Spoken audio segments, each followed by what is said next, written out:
Happy International Women's Day to you all. It's a day where we all get to celebrate women, and I'm going to talk to you a little bit about my career so far. You're going to hear some personal stories from me, some highlights, even some lowlights. And I'm going to share those in 3 small sound bites based around the themes of International Women's Day. The themes are educate, enlighten and empower.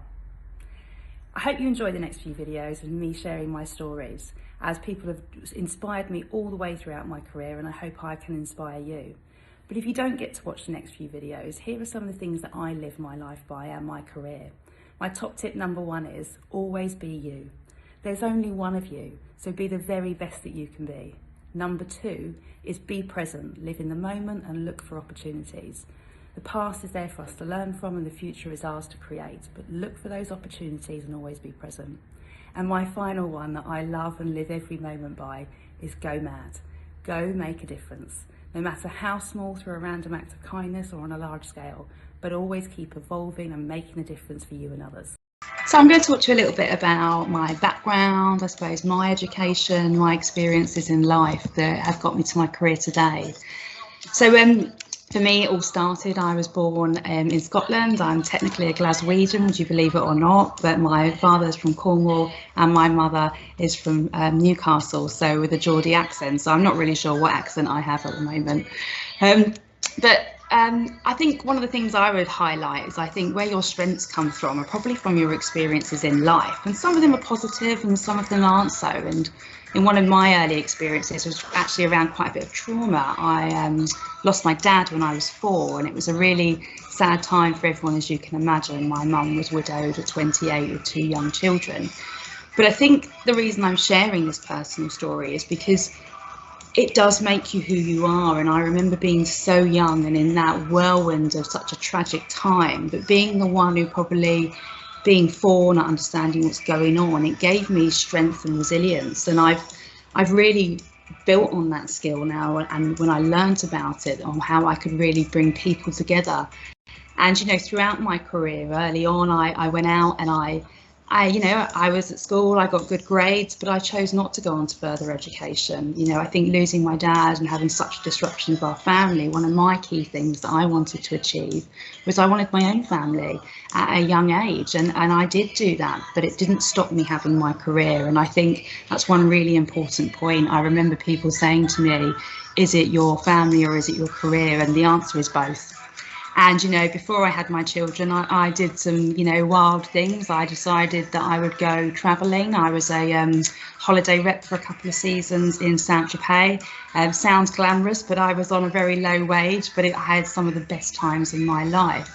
And I came back for a little bit, and what I did then was I actually went and lived in Spain for a period of time, and I decided to franchise a restaurant, and again, just at a really young age, live life to the full. But even in my young career, what I found was I always needed to be around people and engaging in people in a way that, you know, I just wanted to make a difference, and customers were always a strong theme of that.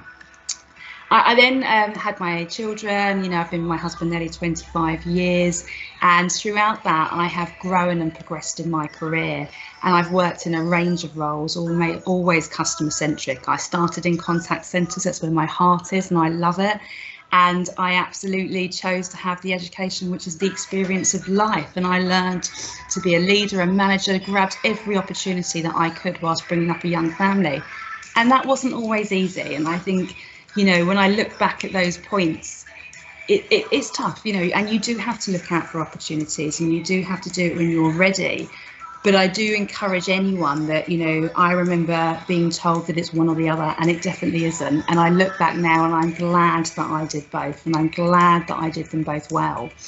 And I think the last thing I would say is around that education piece. It can be academic, and, you know, that wasn't for me. I learned through experiences, and I relish on that, and I still do that today. And I've trained in a range of things to make sure that I'm up to speed. And how can I enlighten you? I think through my career, some of the moments of truth that I've really thought about have been where things haven't gone so well, and I think, why is that? And you learn from it. And one of my things is to fail fast. You know, I have a really strong mantra that I say to myself, that I am strong, and I would encourage anyone to have a mantra. I've also had a lot of mentors and coaches throughout the years who've been a massive inspiration.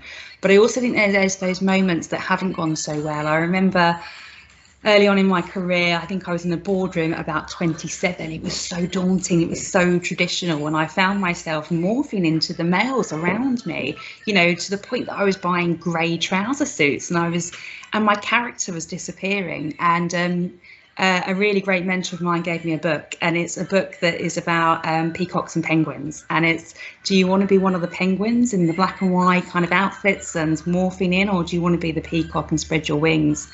And after reading that book, I realised that I knew I wanted to be me. And I think when you're looking for in your career or in your life, you know, be you is one of my biggest tips, and be you and true to yourself and what you want to stand for. And I think that's such an important point in my career, that I will always be me, and I build on my strengths, and when I do that, I perform well. So I think that enlightenment moment and those funny stories of why did I think I wanted to wear a grey trouser suit and morph into the style of a boardroom, where we've got to encourage diversity and bring all those different strengths and skills together to create innovation. And I think that's so key, so key. So my enlightenment moment to you all is definitely that one. I think the final one from me is all around empower and empowerment. And I think, you know, women empower women, and that's great, and we should remember that. I mentioned earlier that, you know, my resilience was high, maybe based on trauma from my earlier life, and I didn't necessarily follow, you know, the education path throughout the system. But what I have always done is made sure that I keep learning and I keep training and experiencing on what I want to learn. And my passion has been around giving myself a toolkit that keeps me resilient. And I've trained as an NLT practitioner, I've trained as an emotional freedom technique practitioner. I've also looked at self-awareness and really studied that, and behaviours of, you know, a range of different varieties of people. And it always fascinates me to learn more. And I love working with people. I love working with customers and understanding research and insight. And that's really helped stem my career from strategic roles to leadership roles to operational roles. And I would encourage all of you to find what your passion is and learning, but those tools and those techniques that, you know, keep me motivated when I'm having a bad day, and we all have them, are really important. And I think some of the great and funny ones and the training that I've done can be from how you walk into a room and be present, how you sit at a table, and you're just so self-aware and in that moment. And I would encourage everyone to do that in their career. And one of the analogies, it might not be the nicest one, but one that I was, you know, really resonates with me, that a mentor taught me, was around the oxygen mask when a plane's coming down. And okay, not the greatest analogy, but you're always told to put your mask on first. You might want to do your children's, your families, but if you don't look after yourself, then how are you going to help others?